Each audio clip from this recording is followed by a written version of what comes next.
Thank you, Mr. Chairman, for holding this important hearing on improving water quality through integrated planning.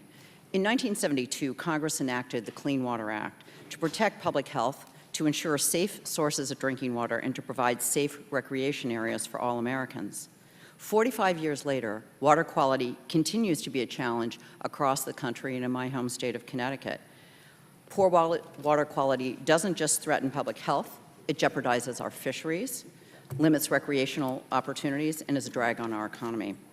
Mr. Chairman, I ask unanimous consent to enter into the record a summary of recent Clean Water Act reports on the condition of the nation's waterways that shows a downward trend in improving the health of streams, rivers, and lakes across the country. Without objection. Thank you. Improving our nation's water quality should continue to be a priority for Congress, and I look forward to working together to help our communities make continued progress in restoring their local rivers, lakes, and streams for the protection and enjoyment of all Americans. But our communities cannot afford to improve the water quality on their own, and that is in part why EPA developed integrated planning policy under the Clean Water Act, based on the reality that states and municipalities do not have the financial or often the technical expertise to address local water quality challenges. The integrated planning policy encourages communities to work directly with the federal government and state agencies to identify and fully implement the most effective and the most cost-effective approaches for meeting our shared objective of clean water that protects public health and the environment. Our communities need additional financial resources and assistance to clean up their local rivers, streams, and lakes, but the primary program for providing that assistance, the Clean Water State Revolving Fund, was last authorized in 1987, almost 30 years ago. Reauthorizing and funding the Clean Water State Revolving Fund is particularly important for many of our states, and I can speak from experience in Connecticut, where all of our rivers basically flow into Long Island Sound. It is absolutely essential, and I know when I served on the local town council and was tasked to the Water Pollution Control Authority, basically every municipality in Connecticut relies on the state revolving fund to fund what typically for a community of 30,000 like mine of Cheshire was $6 million just to deal with the phosphorus issue. So we know that that is often not reasonable for communities to deal with on their own, and yet the health of Long Island Sound is an American issue.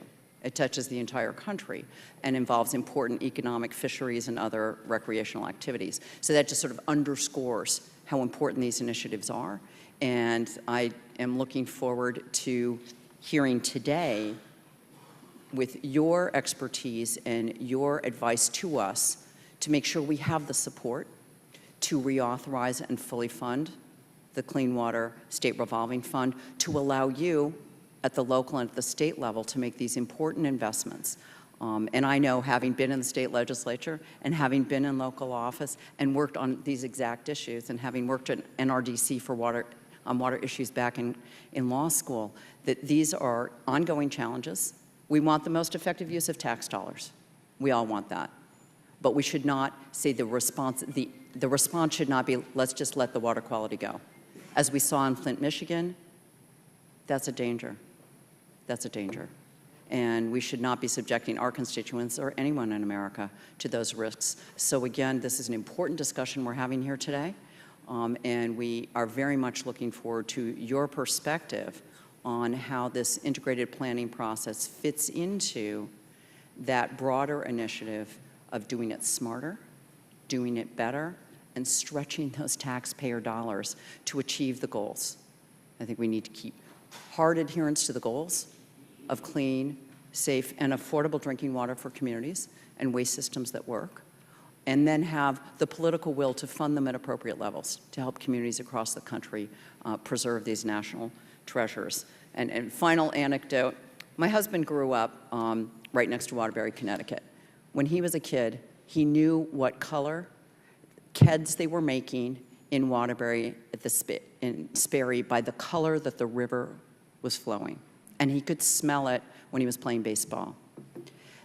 The Waterbury Water Treatment Plant Initiative, which has been done through the Clean Water Fund, is now restoring that entire river system to the cleanest level it's been since the early 1800s. It is possible to reclaim these rivers and have the fly fishing I now have in my district precisely because these funds have been so important. So again, I welcome you all to joining us here today on National Infrastructure Week and look forward to your testimony. Thank you very much. Thank you, Ms. Esty.